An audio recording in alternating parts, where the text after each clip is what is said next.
Hi there, it's Dwayne with My Nerdy Buddy IT. Thank you for tuning into this video. Be sure to like and subscribe to this video and share it with someone who may need some help. Today I'm going to cover what to do if your computer is having random issues like the keyboard and mouse is not working, or it won't print, or you're having issues with sound, or the CD-ROM is not recording or playing disc.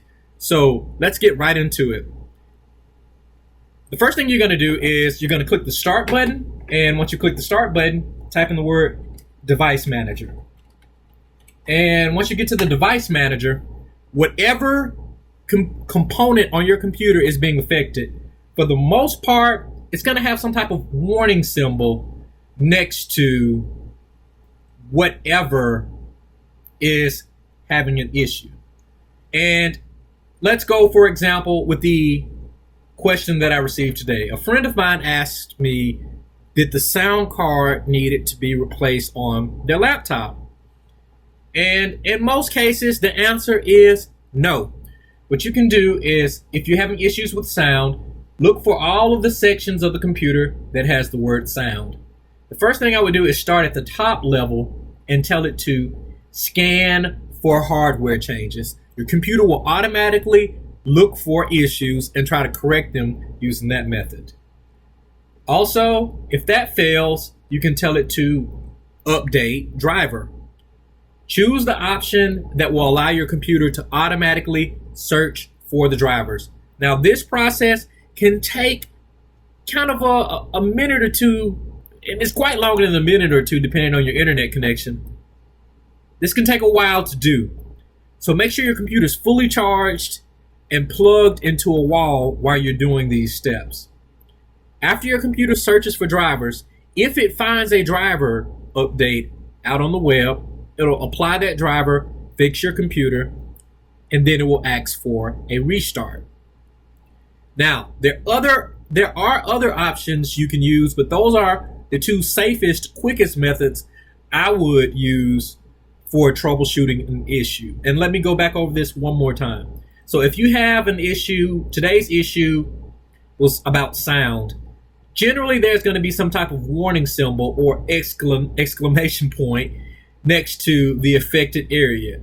You're going to choose the option to update driver or scan for hardware changes. Now, if you've done all of that and those steps still are not working for you, here is the final option that I recommend, and that is the system restore option. Now, in Windows 10, when you click on the start button, if you type out system or system restore, you'll see an option that says recovery.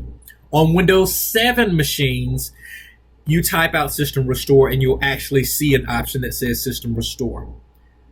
But for the purposes of this video, we're using Windows 10. So I typed in system and it brought me here to the recovery screen. Choose the option that says open system restore.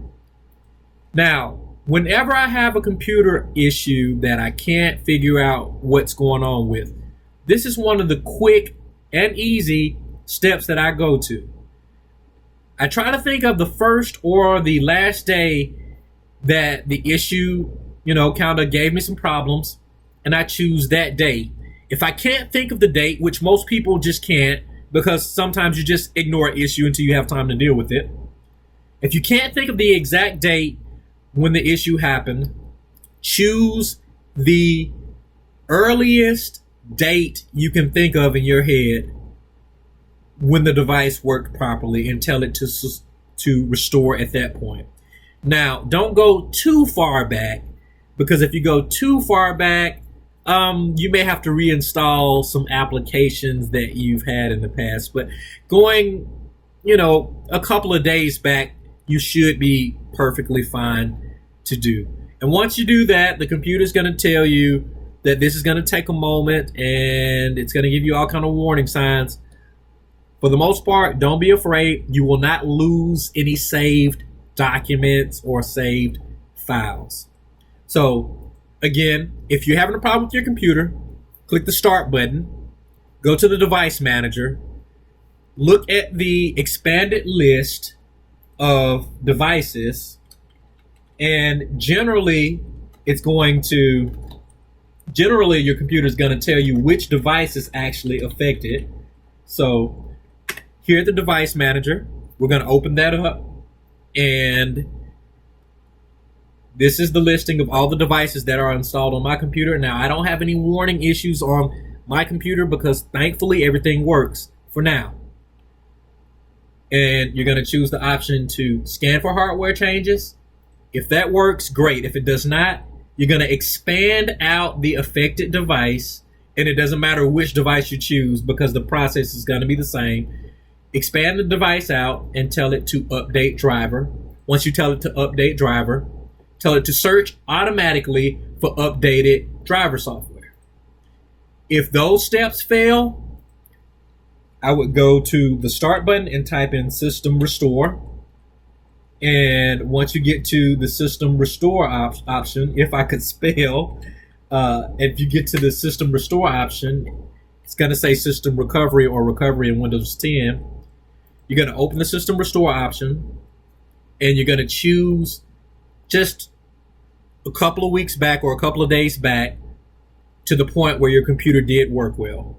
Anything outside of these steps, I suggest you find a trained computer technician that knows what he or she is doing and have them to look it out. But for the most part, look at it for you. But for the most part, these have resolved quite a few issues personally and professionally for me. I hope this video has been helpful. Please be sure to like and subscribe to my video and share it with someone who may need some help. This has been Dwayne with My Nerdy Buddy IT. Have a great day. Have a great night. And again, please subscribe. Be blessed. Thank you.